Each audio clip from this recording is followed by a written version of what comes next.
Hello there, my name is Leonard Lang. I've been in California regulation for over 30 years, especially with the beverage container recycling program, and I consider myself a regulatory watchdog. And CalRecycle's got a lot of programs under regulation. This video is a follow-up to the pilot project meeting that I posted. It's about an hour long. You can watch it, you can listen to what participants are told, the public's told, and I'm going to be talking about what they were told. All right. In the video, these people were told that number one, if you were going to apply for a grant, you could not do it as a recycler. You had to do it as a local jurisdiction, a city or a county. And that there's $5 million available for funding, and only $1 million would be made pertaining to each pilot project. There's only 5 permitted under the statute from 2-3 years ago. But in this year, it was funded with $5 million. That's a new story, or that's a different story. I'll get to that someday. All right. Not only were these people given this information, there was one person who asked a question about the funding being limited to $1 million, and the assistant director who was sitting there answering questions and sitting over that part of the room said he didn't care what this guy, what kind of backroom deals were made with Assemblyman Ting. Each program was only going to get allotted $1 million. Okay, so I watched the video, and then I'd already read the law, but I went back and I reread the law. Now, as far as the funding is concerned, it's pretty simple because wasn't much to it. And what we didn't find is there's no provision in there for payments to go directly to cities and counties. In fact, if recyclers need equipment, need to develop software, whatever, they need to be reimbursed. It doesn't need to go through a local jurisdiction. In fact, some people were questioning if that was even feasible with the conditions that cities and counties are under. So it was arbitrary. And there's no provision pertaining to $1 million. So I called the gentleman who's the point man on this, a nice guy, and we talked, and he said that, I said, there's no authority for what was said, and he said he'd heard that before. Now, back in 1988, when this program began, I had a mentor who taught me everything, not everything, but almost everything I've learned about regulation. One of the things he told me was that state agencies, departments, will take new law and use it as a reason to adopt regulation which wasn't authorized by that law. And this is a perfect example. So, what do we do about that? You've got to watch these people like a hawk, and that's what I've been doing, especially since 2007. Now, in 2008,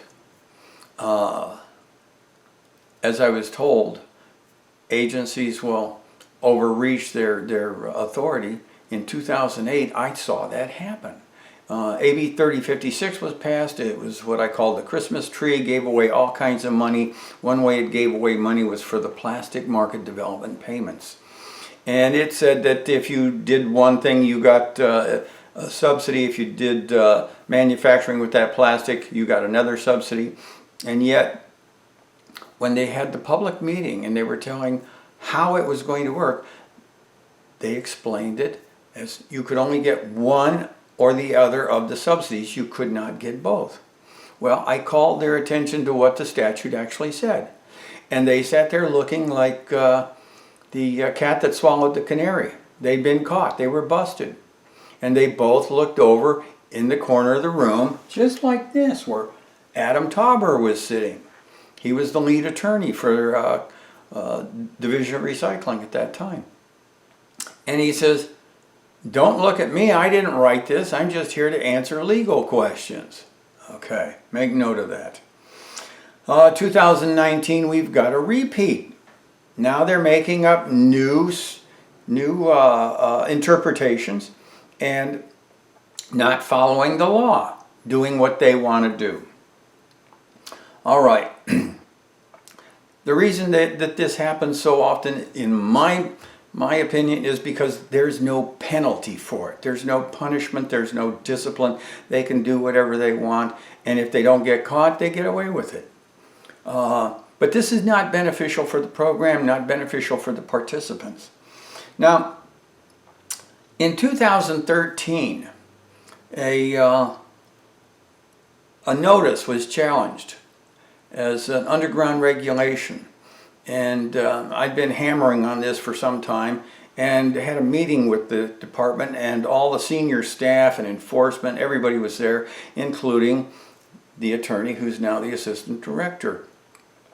And the attorney I was with had been the former director of the Office of Administrative Law. And he told me when I first met him that there's three kinds of people in regulation in this state: good, bad, and evil. All right?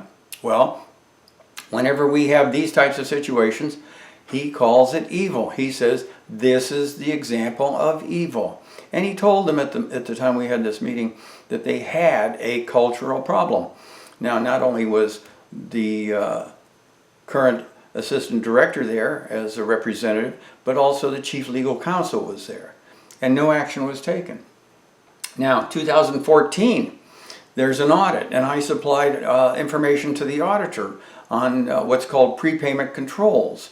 And in their report, they agreed with me that what the department was doing by withholding money to recyclers was illegal. It was underground regulation.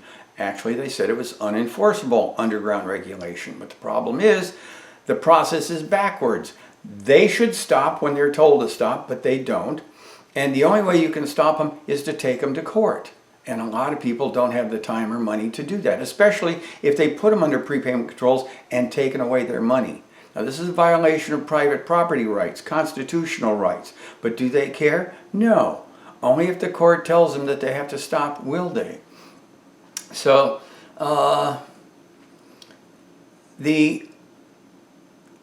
the person that had to respond to those was Adam Tauber. And for example, with the underground regulation, it was a notice. Was it taken down from the website? No, it stayed up there. Was it used as training for staff? It must have been, because this year a recycler was told to stop buying from the poor people, and he was given that notice as justification for denying payment to the public. That's 5 years after this thing was ruled underground, and it's still being used internally, and we still have the same attorney in charge. All right? If we're going to stop this, we've got to watch everything these agencies do. This program, I can tell you, I can lay out all the problems, and in doing so, I think understanding those problems will help other programs because they need similar fixes. This man has been responsible, and the assistant director has been an attorney with the program since the year 2000. As I recall, he came from something like Social Security, which has nothing to do with this program. He has been an integral part of the department. Also in 2000, a change to the law was made. It was a terrible change. Recyclers, their ability to participate in this program was changed from a constitutional right to a privilege by SB 1906, Byron Shear, the godfather of this program. The bill had no support, no opposition. So where did they get this idea to do this? The only time this privilege had ever been used before was in 1993 from my research, and it was applied to smog test centers. and so it put them in a very weakened position. But it should have never been allowed for recycling centers, and it's something that needs to be reversed. But that was the year he came. Coincidence? I don't know. But what we've seen is clear violations of the law, of regulations. The audit report of 2014, the underground regulations, even as late as this January, the auditor said these are recommendations that have not been implemented. The rulemaking calendar created by the chief counsel said that it would be done this year. We're already in December. Has it been done? No. What's the assistant director been doing? He's been the lead attorney on all this for a number of years. That's why I say he's got to go. Nothing gets done.